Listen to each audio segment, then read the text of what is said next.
Good morning, good evening, good afternoon बच्चों, जो जिसका जैसा समय हो। तो आज हम बहुत बहुत इम्पोर्टेंस पॉइंट का बात करने जा रहे हैं। और इम्पोर्टेंस पॉइंट एक न्यूमेरिकल पॉइंट होता है फिजिकल केमिस्ट्री के लिए। लेकिन ये न्यूमेरिकल उस समय समझ में आएगा जब इसका थ्योरी क्लियर हो। और थ्योरी के लिए इससे पहले आप double indicator, acid base titration और रिडॉक्स टाइट्रेशन, दोनों ही टाइट्रेशन का थ्योरेटिकल कॉन्सेप्ट आपको समझना होगा। तो ये जो न्यूमेरिकल आज हम बताने जा रहे हैं, जेई मेन, एडवांस, नीट, इसके लिए तो इम्पोर्टेंस है। लेकिन जो लोग 12th वाले हैं ये मत समझे जो मेरे लिए नहीं है। पढ़ाई कभी बेकार नहीं जाता है। पढ़ाई जो है सो हमेशा इम्प्रूवमेंट ही देता है। यदि आप एक आईएएस का ख्वाब देख रहे हों, एक अदर फैक्टर में जाने का ख्वाब देख रहे हो, पढ़ना तो पड़ेगा ही। और पढ़ने के लिए हमको ब्रेन डेवलप चाहिए। और ब्रेन डेवलप का सबसे बेस्ट जो जरिया है वे है न्यूमेरिकल। न्यूमेरिकल हम लोगों को सोचने के लिए बाध्य कर देता है जो अब क्या होगा। लेकिन ये अब क्या होगा ये अपने आप नहीं आता है जब तक हम लोग थ्योरेटिकल कॉन्सेप्ट ना जाने। तो हम एन अवस्थी का सवाल ले रहे हैं। क्वेश्चन नंबर 191 है और ये टॉपिक है स्टोइकियोमेट्री। चलिए सवाल देखें। ये सवाल डबल इंडिकेटर का है। A mixture of NaHCO3 and Na2CO3। हम लोग जानते हैं ये क्या है, बेस है। ये दोनों का दोनों जो है बेस है। एक मिक्सचर है जिसमें ये दोनों बेस है। वॉल्यूम ऑफ HCl, और HCl क्या है, एसिड है। Required x ml with phenolphthalein indicator. और ये तो आप जानते ही हैं, ये पिछला क्लास में हम बात किए ही है डबल इंडिकेटर में। जो ये इंडिकेटर क्या काम करता है, यदि हम एसिड को बेस में डाल रहे हैं और बेस न्यूट्रलाइज हो जाएगा तो ये इंडिकेटर अपना कलर चेंज कर देता है। तो कहा जा रहा है जब फिनोप्थैलीन का यूज कर रहे हैं तो उस समय कितना ml, तो x ml HCl का जरूरत पड़ता है। And y ml with methyl orange. और जब हम मिथाइल ऑरेंज यूज करते हैं उसी टाइट्रेशन में तो न्यूट्रलाइजेशन होता है। तो पूछ क्या दिया गया, volume of HCl use for complete reaction of Na2CO3। बताइए जो Na2CO3 के लिए कितना ml का जरूरत पड़ा, क्या वॉल्यूम है। तो व्हेन किसका, HPH, ये जो देख लिखा हुआ है HPH फिनोप्थैलीन का सिंबल है। जब फिनोप्थैलीन, तो फिनोप्थैलीन इंडिकेटर हो तो उस समय क्या हम लोग जानते हैं, जो NaHCO3 यानी सोडियम बाइकार्बोनेट न्यूट्रलाइज हुआ कि नहीं हुआ उससे कोई मतलब नहीं है, पता ही नहीं चलेगा। लेकिन Na2CO3 50%, इसलिए half milli equivalent Na2CO3 is equal to milli equivalent of acid use.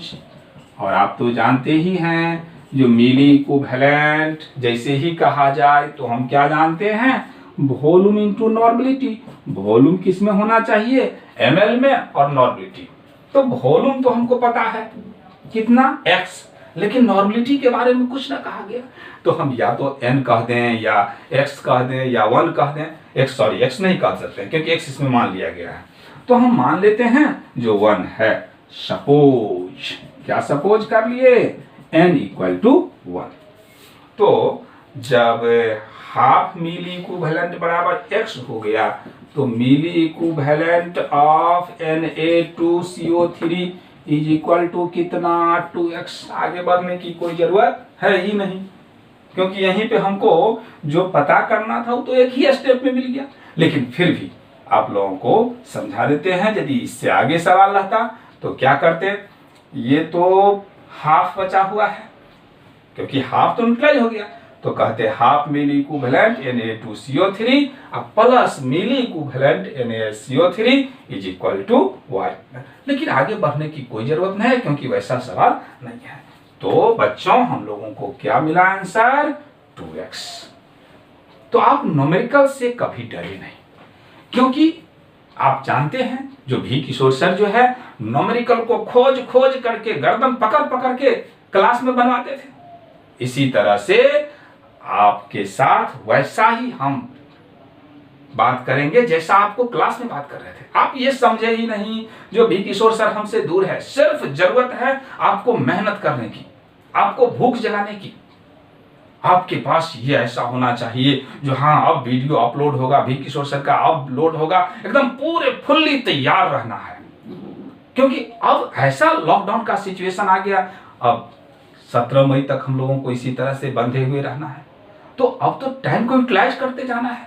ऐसा नहीं है जो नेचर क्या करेंगे उतना टाइम को रिवर्स करेंगे। तो सर्वाइवल ऑफ एग्जिस्टेंस, नेचर में एक ऐसा थ्योरी है जो जैसा परिस्थिति हो उसी में एग्जिस्ट कर जाना है, और उसी में एग्जिस्ट करने के लिए हम लोगों के पास अभी पर्याप्त समय है। तो आप यूटिलाइज करें, हम आपके साथ हैं। तो नेक्स्ट सवाल देखें। इतना ग्राम of a solution containing Na2CO3 and NaHCO3 required 10 ml इतना NaCl for neutralization using phenolphthalein as an indicator. Mass percentage of Na2CO3 in solution, यानी इसमें कितना मास परसेंटेज है। तो ये बात पता करने के लिए हमको ये पता करना होगा जो 0.1 ग्राम जो है उसमें Na2CO3 है कितना ग्राम। तो weight of Na2CO3 plus weight of NaHCO3 is equal to 0.1 gram है। यदि इसमें हमको इसका परसेंटेज फाइंड करना है, जो क्या परसेंटेज होगा, तो इसके लिए हमको इसका वेट मिलना चाहिए, या इसका ही परसेंटेज रहता तो इसका वेट मिलना चाहिए। अब हम क्या जानते हैं, तो when HPH का सिंबल लिख दिए, ये किसका सिंबल है, फिनोल्फथैलीन। जब फिनोल्फथैलीन इंडिकेटर के रूप में हो उस समय हम क्या जानते हैं, Na2CO3 का हाफ न्यूट्रलाइजेशन होगा, लेकिन इसका कोई न्यूट्रलाइजेशन नहीं। तो half milli equivalent of Na2CO3 is equal to milli equivalent of HCl use, milli equivalent of HCl use. तो यहाँ पे जो मिली इक्विवेलेंट है ये हम लोग क्या देख रहे हैं, जो 10 और इंटू 0.01, तो क्या मिल जाएगा हम लोग, ये मिली इक्विवेलेंट पता चल गया, और ये सॉल्यूशन करेंगे तो 0.1 आ गया। अब फिर क्या कह सकते हैं, जो मिली equivalent of Na2CO3 is equal to ये 0.1 इंटू 2 यानी 0.2। तो यदि हमको मिली इक्विवेलेंट पता चल जाए तो हम तो मास निकाल सकते हैं।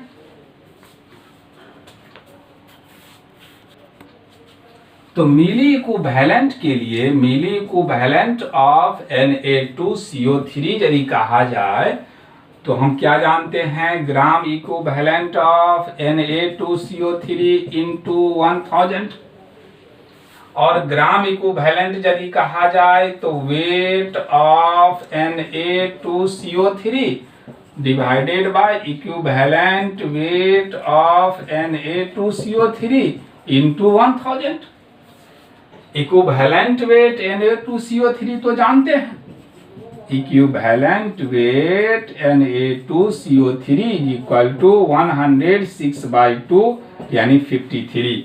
कहाँ से 2 कहाँ से 106, तो ये तो मॉलिक्यूलर वेट इसका, और ये n फैक्टर तो 53, और हमको फाइंड करना है वेट।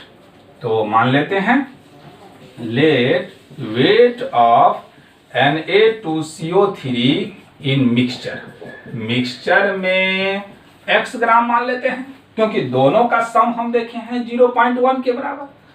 अब ये वैल्यू हमको मालूम है 0.2, और ये वेट x मान लिए, इक्विवेलेंट वेट 53 इंटू कितना 1000। तो यदि हम x बराबर सॉल्यूशन करें तो x equal to 0.2 into 53 divided by 1000। जब इतना को सॉल्यूशन किया जाएगा तो 0.106 इतना आ जाएगा। अब कहेंगे ये जो ग्राम आया ये किसका वेट आया, वेट ऑफ Na2CO3, और ये कितना में आया तो 0.1 में, तो 0.1 ग्राम मिक्सचर कंटेन 0.0106 ग्राम Na2CO3। तो देयरफॉर आपको क्या करना है, परसेंटेज फाइंड करना है, और परसेंटेज के लिए तो हमेशा 100 से कंपेयर करें। तो 0.16 0.1 100 यदि हम सॉल्यूशन करेंगे तो आंसर आएगा 10.6 ग्राम, जो कि ऐसा कोई ऑप्शन नहीं है, तो हम तो मिटा दिए हैं। आपका जो ऑप्शन होगा उस डी ऑप्शन में, यानी आंसर क्या हो जाएगा, ये डी, क्योंकि डी में लिखा हुआ था none of this. Mixture of NaOH Na2CO3 require इतना ml इतना MHCl using phenolphthalein as indicator. जब फिनोप्थैलीन इंडिकेटर हो तो व्हेन HPH इंडिकेटर, जब फिनोप्थैलीन इंडिकेटर के रूप में हो तो उस सिचुएशन में हम लोग क्या देखेंगे, जो मिली equivalent NaOH plus half milli equivalent Na2CO3 is equal to milli equivalent of HCl use. आप जानते हैं जो मिली इक्विवेलेंट के लिए वॉल्यूम इनटू नॉर्मलिटी चाहिए, तो वॉल्यूम तो हमको पता है लेकिन नॉर्मलिटी तो पता है ही नहीं। यहाँ तो मोलरिटी दिया गया है, तो इस मोलरिटी को नॉर्मलिटी में चेंज करना है। कैसे चेंज करना है, तो हम जानते हैं नॉर्मलिटी बराबर मोलरिटी इंटू n फैक्टर। तो यहाँ पे मोलरिटी कितना दे दिया गया 0.1, और HCl का n फैक्टर कितना होता है 1। HCl n factor is equal to 1, क्यों, क्योंकि इसका बेसिसिटी 1 होता है। मतलब इससे कोई फर्क नहीं पड़ा, लेकिन आपको हमेशा याद रखना है जो जब भी हम लोग मिली इक्विवेलेंट का बात करें तो नॉर्मलिटी ही मिलना चाहिए। तो यहाँ पे वॉल्यूम मिल गया 25, और ये जो नॉर्मलिटी है वे मिला 0.1, यानी कितना 2.5। Equation first. अगेन क्या कहा जा रहा है, the same amount of mixture, वही उतना ही अमाउंट जितना इनिशियल लिए थे, same amount of mixture required इतना ml 30 ml इतना MHCl when methyl orange use as indicator. जब मिथाइल ऑरेंज यूज किया गया इंडिकेटर के रूप में, तो अब आप सोचिए यदि मिथाइल ऑरेंज यूज कर रहे हैं तो वॉल्यूम कितना है 30 ml। और जब फिनोल्फथैलीन यूज कर रहे हैं तो 25 ml। ऐसा क्यों? क्योंकि हम जानते हैं जो Na2CO3 तो केवल हाफ न्यूट्रलाइजेशन हुआ तो उस समय फिनोल्फथैलीन अपना कलर चेंज कर दिया, लेकिन मिथाइल ऑरेंज में तो ऐसा नहीं होगा, ये फुल्ली न्यूट्रलाइज होगा, इसलिए वॉल्यूम ज्यादा डिमांड होता है। तो when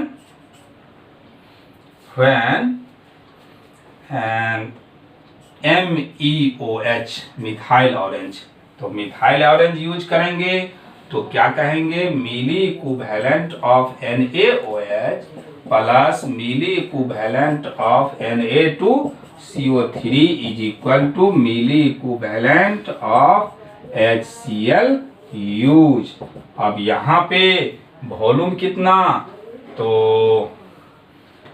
30 ml 0.1 इंटू 1 यानी ये कितना 3। तो इक्वेशन थर्ड। तो अब हम क्या करें, इक्वेशन सेकंड माइनस थर्ड।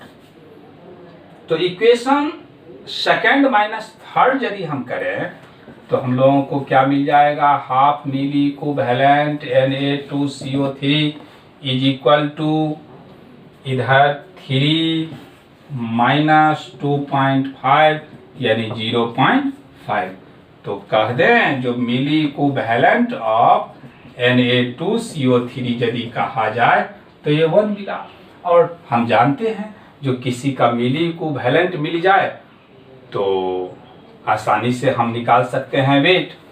तो वेट का यदि बात करें तो x by 53 given weight x मान लिए हैं और ये 53 इसका इक्विवेलेंट वेट है 1000 इंटू 1, इसीलिए x बराबर 0.053 ग्राम।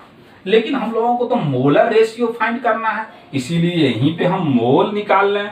तो मोल ऑफ Na2CO3 क्या है मोल कॉन्सेप्ट, क्या हम समझे थे, यदि मोल फाइंड करना हो तो गिवन वेट इतना रहा और डिवाइड कितना से कर दिया जाए तो उसके मॉलिक्यूलर वेट से, और जब आप इतना को सॉल्व करेंगे तो 0.0005 ये अभी हमको इतना मोल मिल गया किसका, Na2CO3 का।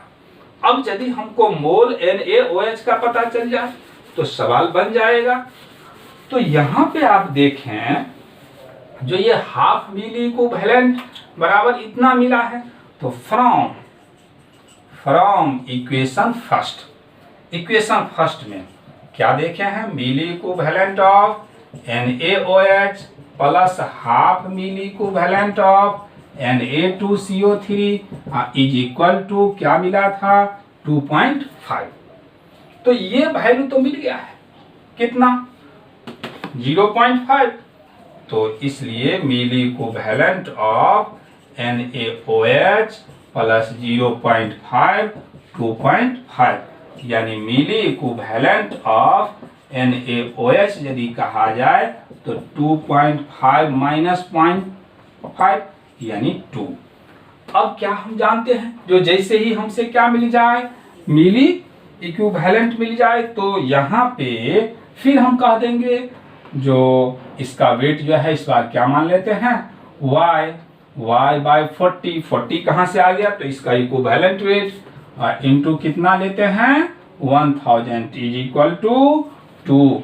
इसलिए x बराबर सॉल्यूशन करके 0.08 ग्राम आएगा। लेकिन हमको क्या फाइंड करना है तो मोल ऑफ NaOH यदि बात करें तो गिवन वेट 0. इतना बाई 40 अब 40 तो 0.02 ये क्या मिल गया हम लोगों को मोल मिल गया। और हमको क्या फाइंड करना है रेशियो, तो क्या कहेंगे mole of NaOH divided by upon mole of Na2CO3 तो 0.002 डिवाइडेड बाय 0.0005। यदि सॉल्यूशन कीजिएगा तो 4 आएगा, इसलिए नीचे नहीं कुछ तो 1, यानी 4:1।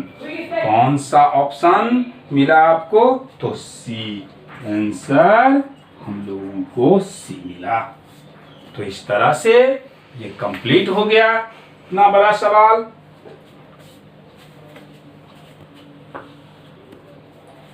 तो अब हम बात करने जा रहे हैं रिडॉक्स टाइट्रेशन का। क्या सवाल में सवाल समझ में आ रहा है डबल इंडिकेटर का? कुछ लोग बोल रहे होंगे हाँ सर, अब तो मैं जेई क्वालिफाई कर जाऊंगा, नीट क्वालिफाई कर जाऊंगा। नहीं बच्चों, इतना ही से नहीं होगा, आपको भी क्या करना होगा? मेहनत करना होगा। तो चले हम अब रिडॉक्स टाइट्रेशन का बात करें। 20 ml इतना MnSO4 are completely oxidized by इतना ml KMnO4 of unknown normality, यानी इसका नॉर्मलिटी हमको पता नहीं है। इच फॉर्मिंग मतलब MnSO4 और KMnO4 दोनों क्या प्रोड्यूस करता है? Mn4+। Find out the normality and molarity of KMnO4। तो सबसे पहले हम रिएक्शन को देख लें। MnSO4 प्लस KMnO4 दोनों का दोनों क्या प्रोड्यूस करता है? तो Mn4+ दोनों ही केस में। तो यहां पे ये जो ऑक्सीडेशन स्टेट है +2 और यहां देख रहे हैं +4, तो इसके रिस्पेक्ट में यदि बात करें इसके लिए तो n factor is equal to कितना? 4 - 2 यानी 2। यहां पे कितना होगा बच्चों? तो -8 +1 +7, यहां तो +4 है ही। तो इसके रिस्पेक्ट में यदि बात करें तो n फैक्टर कितना मिलेगा हम लोगों को? तो 7 - 4 यानी 3। जब भी हम लोग टाइट्रेशन का बात करें तो सबसे पहले हम फाइंड कर ले n फैक्टर। अब कहा क्या जा रहा है, जो इतना ml KMnO4 है इसका नॉर्मलिटी पता नहीं है, ये मोलरिटी पता है। तो क्या करें हम? Milliequivalent of MnSO4 is equal to milliequivalent of KMnO4। हम जानते हैं ये बहुत ही स्ट्रॉन्ग कॉन्सेप्ट है, जो एक रिएक्शन में जितना भी कंपोनेंट होगा सभी का मिलीकोवैलेंट हम क्या कर सकते हैं? इक्वलाइज कर सकते हैं। ये सब का सब बराबर होगा, लेकिन हमको फाइंड करना है नॉर्मलिटी और मोलरिटी। तो नॉर्मलिटी जब फाइंड करेंगे तो उस सिचुएशन में क्या होगा?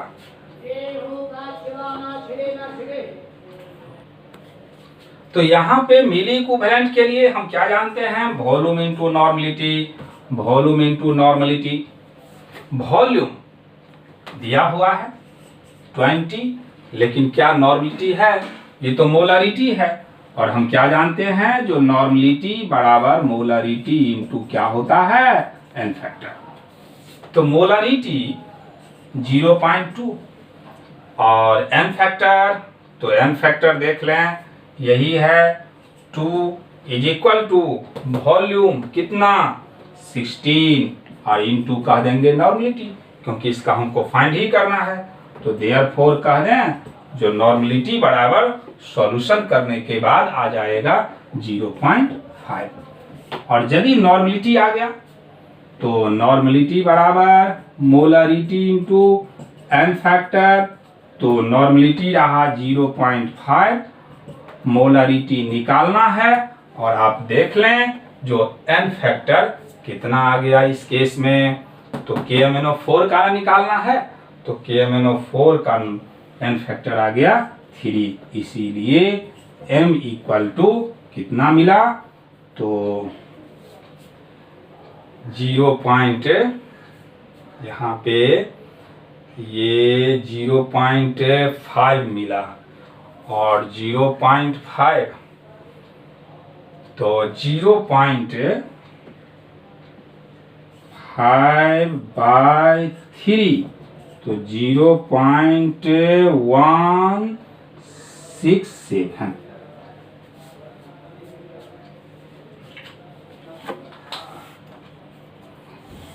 कुछ पॉइंट आप लोगों को याद दिला देते हैं। जो ग्राम इक्विवेलेंट यदि कहा जाए तो मोल इंटू n फैक्टर, ये एक रिलेशन होता है जो ग्राम इक्विवेलेंट बराबर मोल इंटू n फैक्टर। और मिली इक्विवेलेंट यदि फाइंड करना हो तो ग्राम इक्विवेलेंट में 1000 से मल्टीप्लाई कर दें। तो ये बात जब हम जानते हैं जो ग्राम इक्विवेलेंट बराबर मोल इंटू n फैक्टर, तो फिर लिख सकते हैं जो mole into n factor into 1000।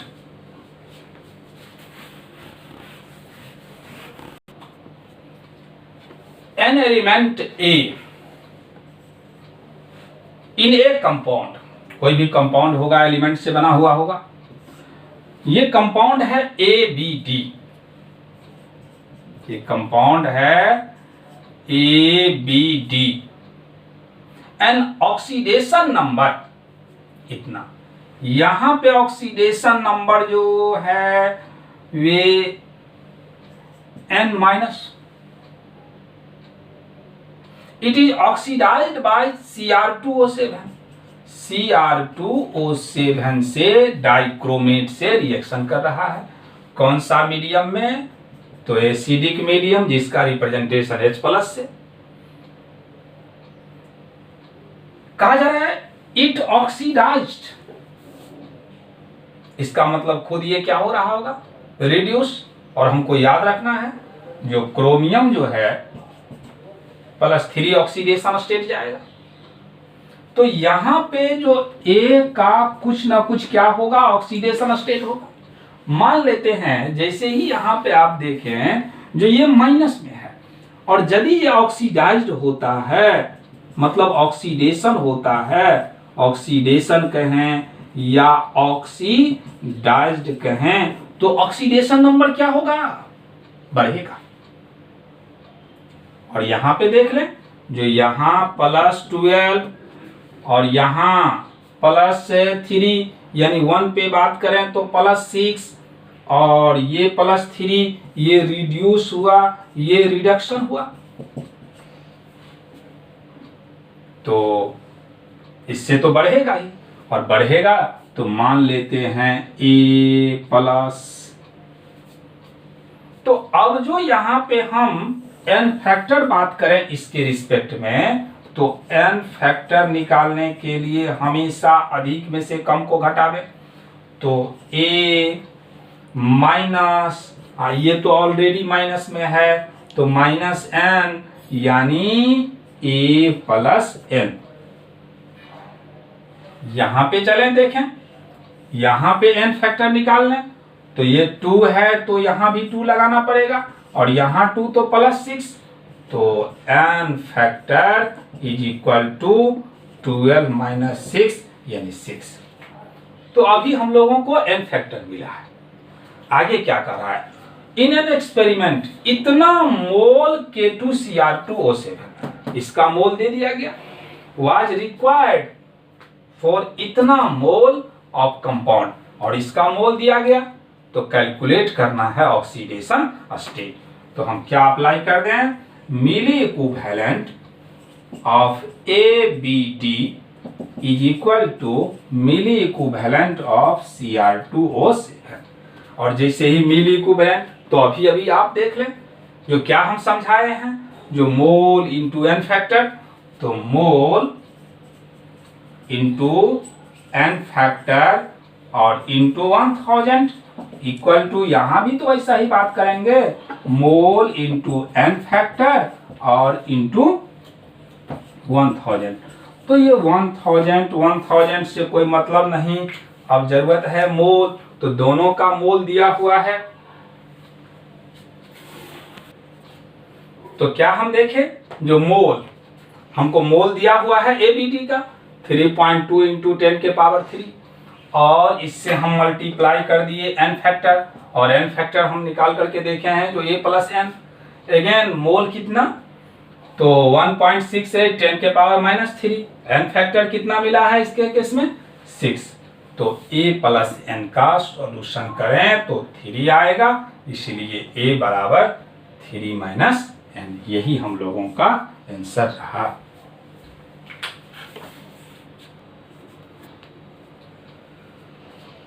तो ये सवाल है, सवाल देख करके ही आपको लगेगा जो सर इतना बड़ा सवाल कैसे होगा। सवाल जितना ही लंबा हो, इससे घबराना नहीं है, उसमें बहुत सारी बात को एक्सप्रेस कर दिया गया रहता है, एक दूसरे से कनेक्टेड रहता है, इसलिए वे सवाल जो है लंबा हो जाता है। तो पहले हम लोग समझें जो ये सवाल क्या है। हाइड्रोक्सिल एमीन रिड्यूस आयरन थॉर्ड को क्या कर रहा है, रिड्यूस कर रहा है अकॉर्डिंग टू द इक्वेशन। तो यदि हम इक्वेशन के अनुसार देखें तो यही हाइड्रोक्सिल एमीन है, और यहाँ पे रिडक्शन हो रहा है Fe थर्ड का, ये जो 3 दिखाया गया है यही इसका रिप्रेजेंटेशन है रोमन में, जिसको स्टॉक नोटेशन कहते हैं। और जैसे ही ये रिड्यूस हो यदि ये रिड्यूस्ड हो रहा है तो उस सिचुएशन में थर्ड से जा रहा है सेकंड पे। Thus produce is estimated by titration with a standard KMnO4 solution. The reaction is, ये रिएक्शन दे दिया गया, इतना ml 10 ml hydroxyl amine solution was diluted. Dilute मतलब क्या करना, पानी मिलाना, dilute to 1 litre. 50 ml of this diluted diluted solution was boiled with excess of Fe3 plus solution. The resulting solution required इतना ml of इतना m KMnO4 for complete oxidation of इतना. Calculate the weight of NH2OH in 1 liter solution. इसका wait ने समझ में आया। तो आपको क्या करना है इसमें, जैसे जैसे हम स्टेप वाइज सॉल्यूशन करते जाएंगे, पहले आपको नोट कर लेना है, उसके बाद फिर देखना है, क्योंकि सवाल थोड़ा ज्यादा लंबा एक्सप्रेशन है, इसलिए जो है सो समझना थोड़ा लगेगा जो बोर्ड पे, क्योंकि हम तो मिटा देंगे और जैसे ही मिटा देंगे तो कनेक्शन एक दूसरे से कट जाएगा।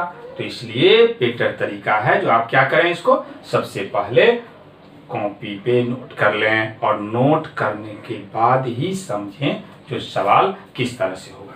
तो सबसे पहले हम इस सवाल को प्रोसीड करते हैं। जो सवाल में कहा क्या गया, तो हमको कहा गया है वेट निकालना है, वेट निकालना है, और वेट निकालने के लिए हम क्या करें, हमेशा मिली इक्विवेलेंट का कॉन्सेप्ट लगाएंगे। जब भी हमको वेट फाइंड करना हो तो मिली इक्विवेलेंट फाइंड करेंगे। तो इन experiment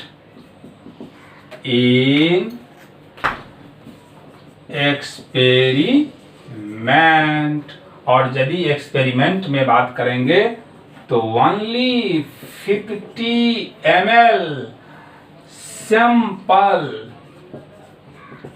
is taken from 100 ml, from 100 कितना 1 लीटर बात किए थे, और 1 लीटर मतलब 1000 ml, तो फ्रॉम 1000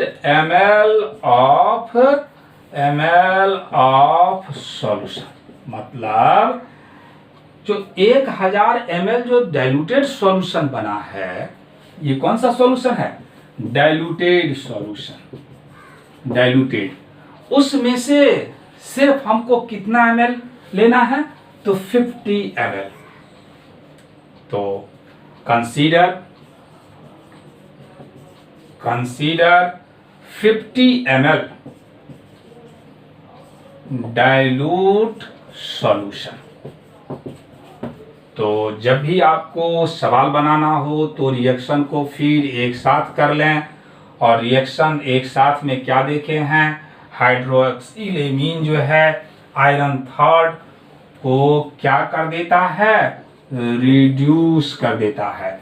और आपको इनिशियली ही बात किए थे, जो आयरन +3 से +2 में और +2 से +3, तो बोलने का एक तरीका है, जो +3 है तो +2 में जाएगा, और +2 में जैसे ही जाएगा तो क्या कह देंगे? जो रिड्यूस्ड हो गया। अगेन ये जो रिड्यूस्ड है Fe2+, वे MnO4- से रिएक्शन करके, ये तो Mn2+, मतलब कौन सा मीडियम? तो एसिडिक मीडियम, और ये बन गया Fe3+। तो इस तरह से हम क्या देखते हैं, जो जब भी हमको ये बात करना हो एक रिएक्शन में, हमको तो इसका वेट फाइंड करना है, और इसका वेट फाइंड करने के लिए क्या चाहिए? मिली इक्विवेलेंट चाहिए। तो देखें हम लोग, ये मिली equivalent of NH2OH equal to milli equivalent Fe3+। कैसे लिख दिए? एक रिएक्शन में जितने भी रिएक्टेंट और प्रोडक्ट हो, सब का सब आपस में मिली इक्विवेलेंट इक्वल होता है, इसलिए ये इसका इक्वल। और ये भी तो लिख सकते हैं मिली इक्विवेलेंट ऑफ Fe2+। इसका कोई बात क्यों नहीं करते हैं? क्योंकि इसका कोई जरूरत ही नहीं है, और जैसे ही यहाँ चले आए तो यही तो यहाँ है, तो हम फिर कह सकते हैं मिली इक्विवेलेंट MnO4-, और आगे जरूरत पड़ेगा तो बोल देते हैं जो मिली इक्विवेलेंट ऑफ Mn2+। तो इस तरह से एक रिएक्शन में जितने भी कंपोनेंट होगा, सभी का सभी मिली इक्विवेलेंट आपस में बराबर होगा। अब सवाल है, जो हम लोगों को क्या दिया हुआ है? तो ये सवाल में लिखा हुआ है मोलरिटी। KMnO4 का क्या है हम लोगों का? मोलरिटी दे दिया गया। और जब भी हम मिली इक्विवेलेंट का बात करें तो नॉर्मलिटी का बात करें, तो इस केस में यहाँ तो +7 है और यहाँ +2, इसलिए n factor is equal to 7 - 2 यानी 5। आज यदि n फैक्टर मिल जाए तो नॉर्मलिटी मिल जाएगा, तो इसीलिए नॉर्मलिटी बराबर मोलरिटी इंटू n फैक्टर। तो आप लोग भी अपना देखें, जो ये मोलरिटी हम लोगों को कितना दे दिया गया है? 0.02, और n फैक्टर कितना मिला है? 5। तो इससे हमको फाइंड हो गया 0.10, ये क्या मिल गया? n फैक्टर मिल गया। अब ये आप देखें, जो इसमें ये इसके बराबर है, ये इसके बराबर है, मीन्स हम ये और ये तो कह सकते हैं बराबर है, तो हम डायरेक्ट अब लिखते हैं। क्या लिखेंगे? जो मिली equivalent of NH2OH hydroxylamine is equal to milli equivalent of MnO4-। और इसके बारे में तो इंफॉर्मेशन है, क्योंकि इसका वॉल्यूम भी दिया हुआ है। कितना वॉल्यूम है? तो 12, और नॉर्मलिटी कितना पता चला? तो 0.1, सॉल्यूशन करके कितना मिला? तो 1.2। तो मिली इक्विवेलेंट NH2OH इन 50 ml, डाइल्यूट सॉल्यूशन में हमको क्या मिला है 1.2, तो हमको तो फाइंड करना है 1000 में, क्योंकि उसको डाइल्यूट कर दिया गया। तो 1000 में यदि बात करेंगे तो सॉल्यूशन करके कितना आ गया 24। ये याद रखें, मिली equivalent of solute remain same on dilution, dilution से कोई फर्क नहीं पड़ता है। तो अब हमको ये पता चल गया जो 1000 ml जो मेरा सॉल्यूशन है उसमें NH2OH का मिली इक्विवेलेंट कितना 24। हम जानते हैं milliequivalent hydroxylamine is equal to milli equivalent KMnO4, KMnO4 कहें या MnO4 माइनस। क्यों कहते हैं MnO4 माइनस? क्योंकि ये प्लस तो ये माइनस। तो जब ये और ये बराबर है, ये इसके बराबर है, तो कह सकते हैं मिली इक्विवेलेंट NH2OH इक्वल टू इतना। अब milliequivalent volume into normality, volume हम लोगों को कितना ml में फाइंड करना है 10 ml, नॉर्मलिटी इसीलिए अब तो वेट फाइंड करना है, तो वेट हाइड्रोक्सिलेमीन ग्राम पर लीटर, और वेट फाइंड करने के लिए क्या चाहिए normality into equivalent weight. Normality 24/10 equivalent weight, ये जो NH2OH है वे N2O में कन्वर्ट हो रहा है, तो यहाँ -2 तो यहाँ +2। ऑक्सीडेशन स्टेट यदि बात करेंगे 1 पे तो +1, यहाँ भी 1 पे बात करेंगे तो -1, तो n फैक्टर बराबर हाइयर माइनस लोअर, तो हाइयर माइनस यानी 2 आ गया, और यदि 2 आ गया तो इक्विवेलेंट वेट फाइंड हो गया। तो यहाँ इक्विवेलेंट वेट पुट कर दिए इतना ग्राम पर लीटर। तो इस तरह से हम रिडॉक्स टाइट्रेशन का जो इम्पोर्टेंस सवाल है वे कंप्लीट कर दिए। उम्मीद है जो आप लोगों को ये समझ में आया होगा, और जो लोग स्पेशली जो क्लास करते थे ऑफलाइन में थे उस सबको यदि किसी टाइप का कन्फ्यूजन हो तो पहले नोट कर लेना है, और नोट करके फिर कॉलिंग करके बात कर लेना है जहां समझने में कोई प्रॉब्लम हो। तो stay the home, safe the home.